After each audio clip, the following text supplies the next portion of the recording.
प्रिय संस्कृत मित्राणि, नमः संस्कृताय। मित्रा संस्कृत क्लासेस से मैं डॉक्टर प्रियदर्शी। मित्रों, आपका नया शैक्षणिक सत्र प्रारंभ हो चुका है 2021-2022।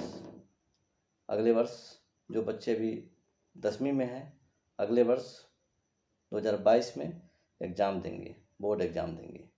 इस बार का परिणाम आपने देखा ही है। जो प्रथम 10 रैंक है, टॉप 10 में 101 स्टूडेंट ने अपना जगह बना पाया है।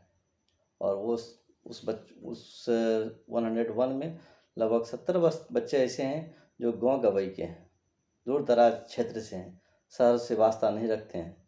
और इस बार जो एक ख़ास बात मैंने देखा और आपने भी देखा होगा, रिजल्ट उसमें ये जो उत्क्रमित विद्यालय हैं और गांव देहात के बच्चे के विद्यालय हैं, वहाँ के बच्चे भी अच्छे किए हैं। इसका मतलब जो शिक्षा का जो एक प्रसार है गांव-गांव तक पहुँच रही है। होना भी चाहिए, सरकार ने इसके लिए प्रयास भी किया है। शिक्षा तो सबको मिलनी चाहिए। चलिए, अब जो अभी 10वीं क्लास में है उसका जो परीक्षण होना है अगले साल होगी। और ये जो एक वक्त मिल रहा है आपको अपने ज्ञान को पल्लवित करने का, आपके अंदर जो जज्बा है, आपके अंदर जो इच्छा शक्ति है, उसके प्रदर्शन करने का भी। और आप अच्छा मार्क्स लाएं, फिर आपके लिए ढेर सारे जो रास्ता है आगे का, वो स्वतः खुलता चला जाएगा। देखिए, कुछ बात मैं आपसे शेयर करना चाह रहा हूँ। लगभग 15 वर्षों से मैं अध्यापन क्षेत्र से जुड़ा हुआ हूँ और लगभग इतने ही दिनों से एवोल्यूशन का भी वर्क कर रहा हूँ। मैं देखता यह हूँ कि जो दूर दराज के बच्चे होते हैं, दूर दराज क्षेत्र के बच्चे होते हैं, वो राइटिंग में पुअर होते हैं। और जब राइटिंग में पुअर होते हैं तो स्वाभाविक है जो मार्क्स होता है वो कम प्राप्त कर पाता है। 15-20% मार्क्स लगभग उसको कम आ जाता है।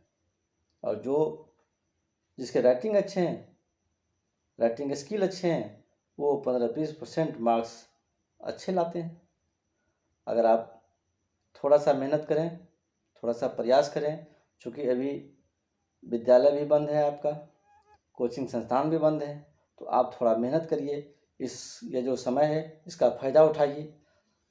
और एक सप्ताह भी अगर मैं कुछ टिप्स आपको दे रहा हूँ, इस पर अमल करेंगे तो मुझे उम्मीद है कि आपका जो मार्क्स है वो इंक्रीज करेगा।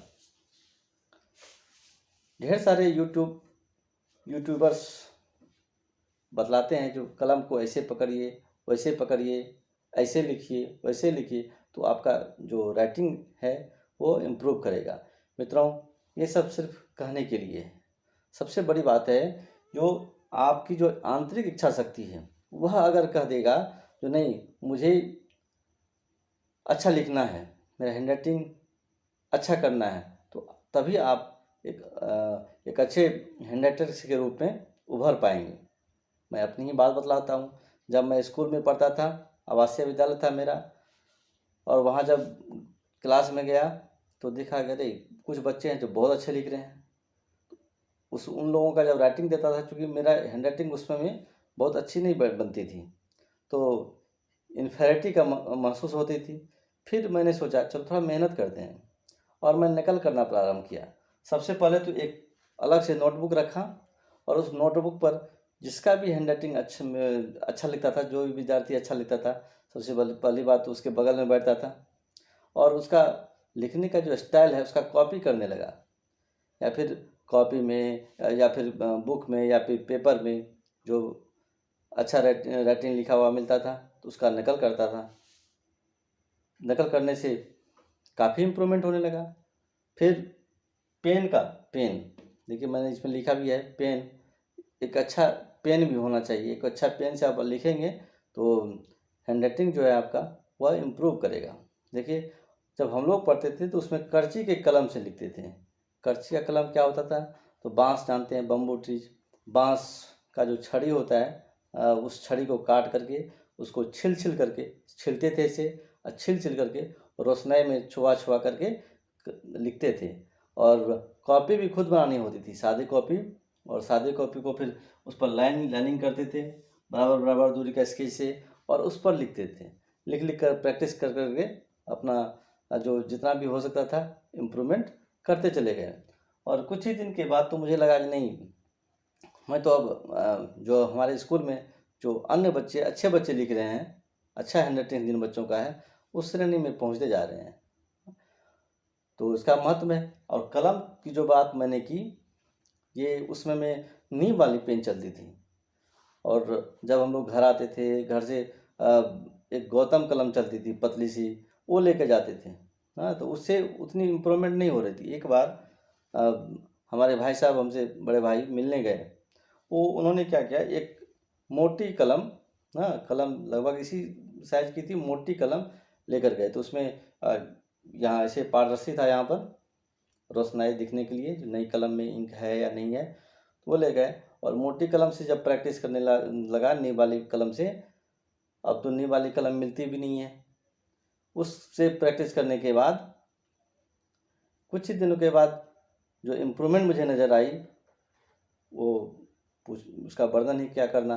मैंने बहुत अच्छा लिखने लगा, और अच्छा लिखने का नतीजा ये हुआ जो क्लास में भी रैंक आने लगा।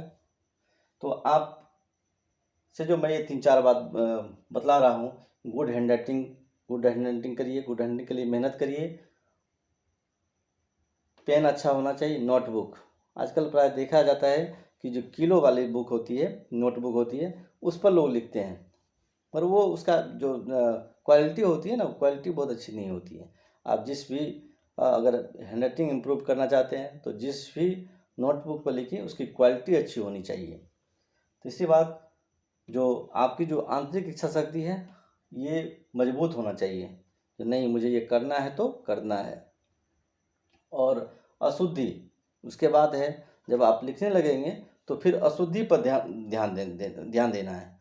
अशुद्धि कम होगी या न के बराबर होगी तो आपको अच्छा मार्क्स मिलेगा।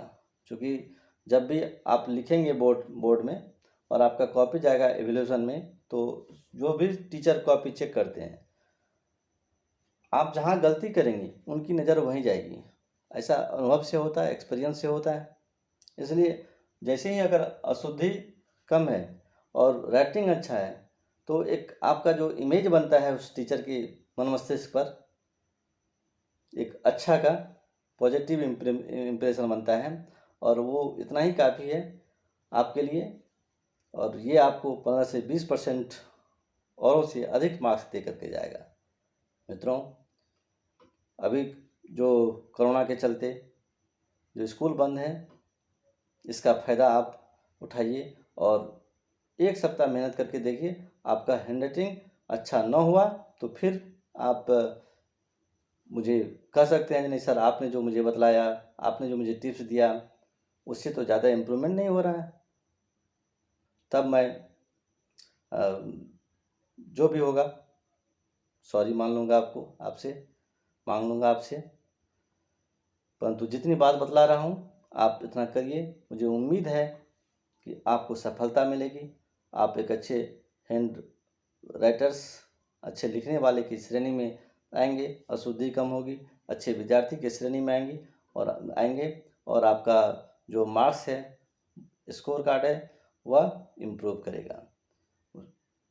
धन्यवाद।